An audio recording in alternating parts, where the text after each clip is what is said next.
தாவீது வர வர விருத்தி அடைந்தான், சேனைகளின் தேவனாகிய கர்த்தர் அவனோடு இருந்தார் என்று வாசிக்கிறோம். அப்பொழுது அநேக மனிதர்கள் தாவீதோடு வந்து சேர்ந்து கொண்டே இருக்கிறார்கள். சேர்ந்து கொண்டிருக்கும் போது ஒரு சம்பவம் எழுதப்பட்டிருக்க. தாவீதோடு சேர்ந்த மனுஷங்க மட்டும் சாதாரணமானவர்கள் அல்ல. அவர்களை குறித்து வேதம் இப்படி சொல்லுகிறது.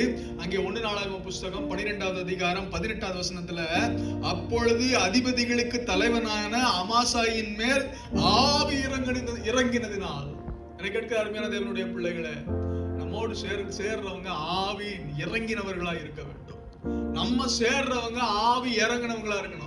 தேவனுடைய ஆவியை பெற்றவர்களா இருக்க வேண்டும். அங்கே தேவன் பயன்படுத்தின எல்லா மனிதர்களை குறித்து வாசிக்கும் போது ஆவியை பெற்றவர்கள். பெசலெயேல் நுட்பமான காரியங்களை செய்வதற்கு பெசலெயேலின் மேல் கர்த்தருடைய ஆவியானவர் இறங்கி இருந்தார்.